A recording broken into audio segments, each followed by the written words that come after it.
you see that? What a sight. What a sight. That right there.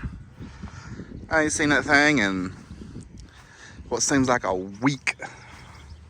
So I think I seen it Tuesday when I done that video about the guide. That's the only time I've seen it, just that afternoon. It's been showers and cloudy the whole rest of the week. Today's Friday, what is it, the 16th? So all right, so we're gonna do a video here today. I'm just gonna talk about mowing practices for mid-spring through the summer. So the time before this mow, I mowed this at 2.5 inches. I knew it was gonna rain. I knew it was gonna be a while before I got to mow, and I'm trying, you know, the grass is going to seed a little bit. So I'm trying to cut off some seed stalks, and there's another reason why I cut it that low. But mowed it yesterday, and I mowed it at 3 inches, which is my typical height to mow this time of year, basically all through the summer. But it was a hay field, even mowing it that low the time before, and there's grass clippings laying everywhere, so I didn't double cut it or anything. My best advice to you folks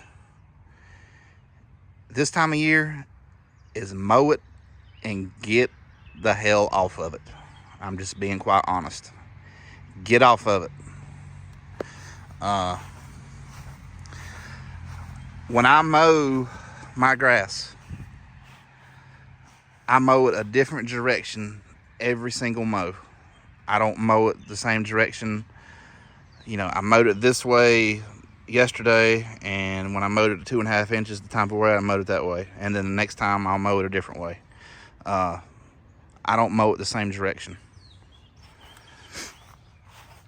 That is the absolute worst thing you can do for your yard, is sitting there mowing it the same direction every single time, trying to make them stripes pop.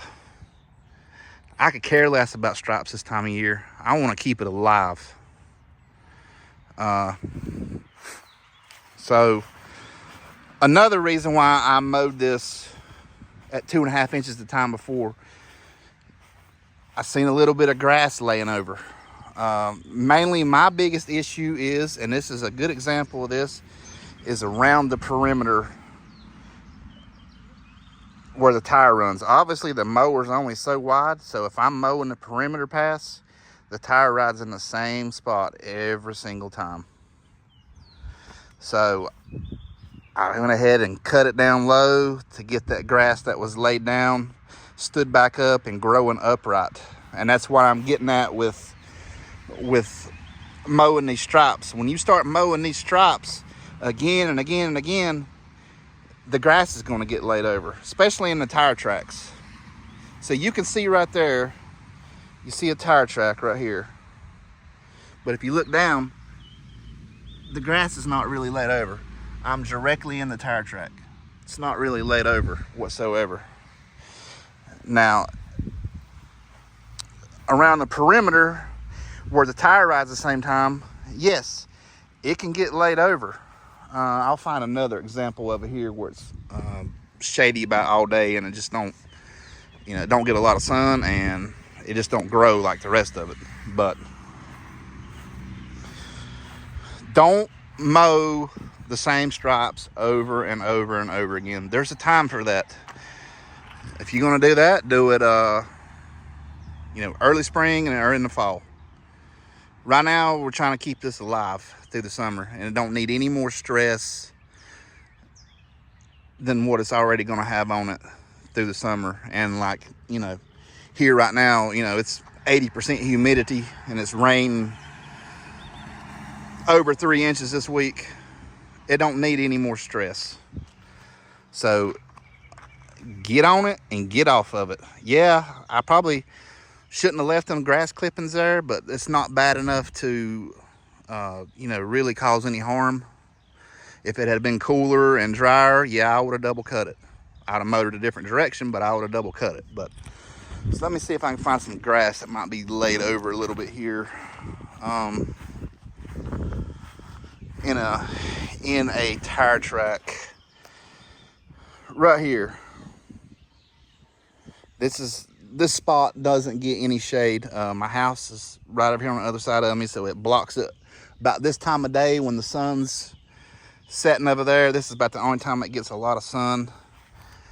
And you can see, you know, the grass is a little more laid over in these tracks. Now, I did come out here after I mowed, and I took a backpack blower and I blowed this track to try to stand it back up, because it just don't get the sun. The rest of the yard does, so it can't, you know, it can't grow like that.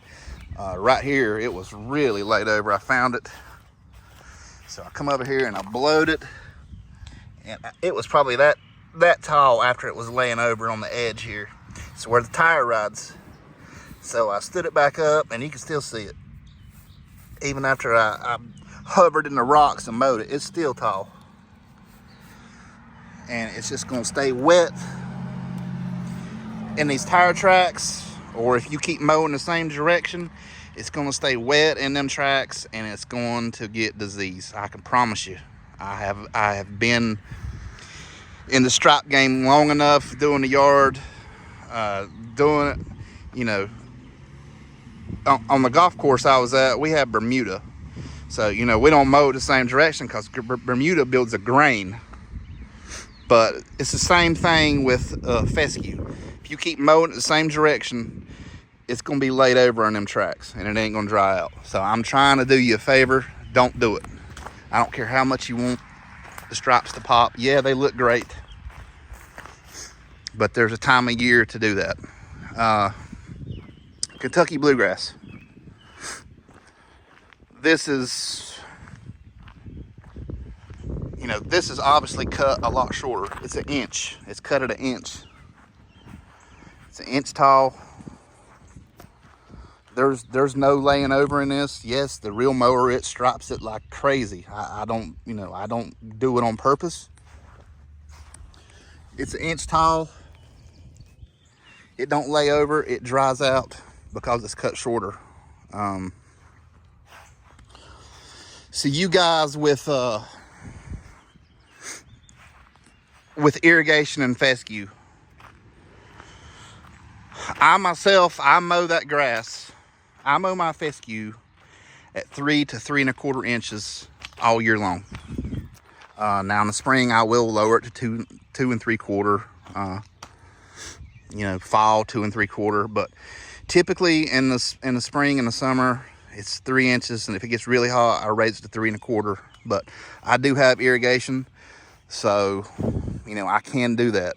You guys without irrigation, you're gonna have to keep it taller. That's just all they are to it. You know, you're trying to protect the grass, trying to shade the soil so it'll hold some moisture longer if it's not raining. So, you know, the taller grass does that, but you know, you're kind of in a catch-22. It being that tall, yes, it's going to stay wet longer. Here in North Carolina, the humidity is just terrible, and it never dries out. Even at 3 inches, it hardly ever dries out. And I don't mean the soil getting dry. I'm talking about the grass canopy. You want the grass canopy to get dry, but you want moisture in the soil. If the grass canopy stays wet, it leads to disease. So, but if you're non-irrigated, you know, you're going to have to keep it 4 1/2 inches. If you're getting plenty of rain, mow it down. It ain't going to hurt it. If it starts getting dry again, you're going to have to raise it back up. And if it's super hot, just stay off of it. Stay off of it. I don't even like to get on mine when it's really hot anyway. I mean, even with irrigation or whatever, it's just hard on the grass when you get on it and it's that hot. This is a cool season grass. It doesn't like the heat. So, you know, I can't stress enough again, you know, stop mowing the same direction and trying to be cute and pretty, because it will get you in the long run. So I want to show you this. I don't know if you can see this now since the sun's behind that, but I'm trying to find it here. Like that right there is that spot of apex fescue. It's all the fescue.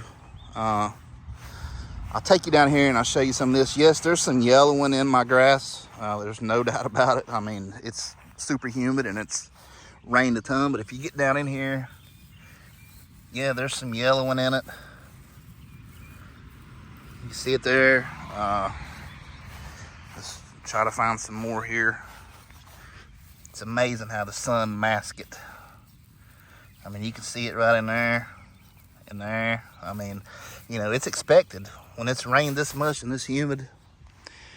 As I mentioned before in another video, I mean, fungicide, you can still get disease running fungicides. But if you go up here and you look at this spot that I seeded just the apex, it's about that big. You go over here and look at it. We're looking at it right now. Look, there's hardly nothing. It's all through here. I mean, there's very, very little yellowing down in here. You can see how much thinner the blade is. I mean, look at the blades on the apex. And this is straight apex versus, you know, what's been put in my yard throughout the years. Even though, you know, the apex was put in last year, I mean, you can see the difference in the blades and the blade thickness. And that spot was seeded last fall when I killed that Poet Triv spot out. So, I mean, I can tell where it's at. I can see it in person that it's darker. I can also see that the blades are thinner, and I can also see that it's not as yellow. And I know you can see that. It's not as yellow down in here versus, you know, in here.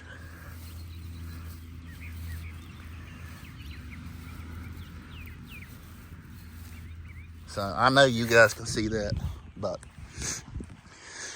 so I just wanted to make this video. You know, there's a lot of posts in my Facebook group.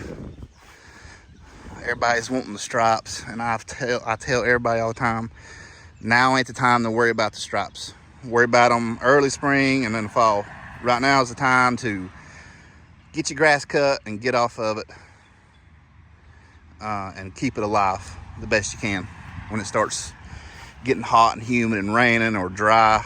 So I'll end this one here. If you want any of these products that I use, don't forget, it's primetimefescue.com. I appreciate you watching this video. Don't forget to like and subscribe, and we'll see you in the next one.